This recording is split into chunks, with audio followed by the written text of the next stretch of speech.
Voyage au pays de Saint-Exupéry. Jules Verne, 20 000 lieues sous les mers.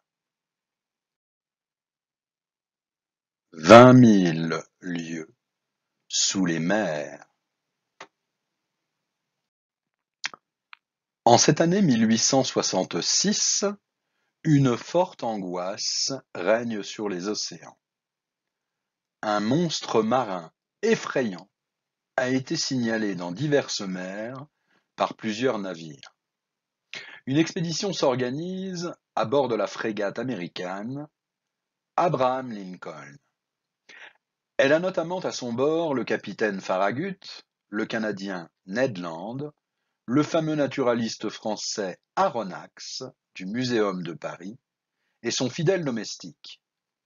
Le but de cette expédition est de débarrasser les mers de cette abominable menace. Pendant plusieurs mois, les recherches sont vaines et le découragement s'empare de l'équipage.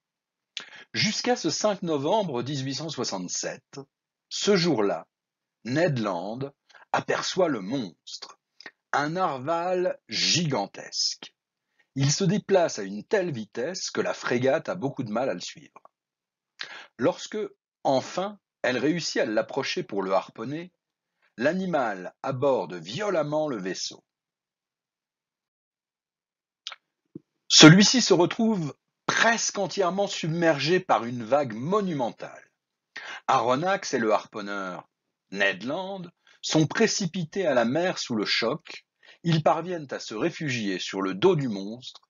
Ils réalisent alors que ce qu'ils avaient pris pour un monstre n'est autre qu'un navire sous-marin, le Nautilus. Les 3 naufragés sont faits prisonniers et se retrouvent à bord du Nautilus.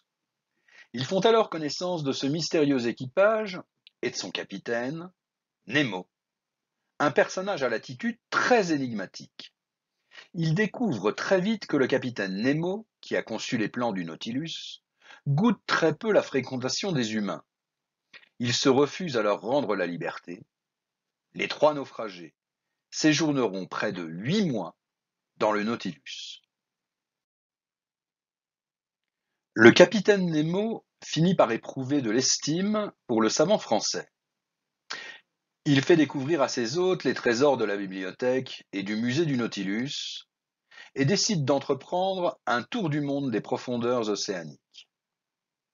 En compagnie de cet énigmatique capitaine, nos 3 héros découvrent la mystérieuse Atlantide et ses trésors engloutis, empruntent un tunnel creusé par la nature sous l'isthme de Suez, mesurent l'immensité du Pacifique, se battent contre des cannibales et des poulpes géants, s'aventurent sous la banquise au pôle sud, là où personne ne s'était encore hasardé, chassent dans des forêts sous-marines et assistent à un enterrement dans un cimetière de coraux.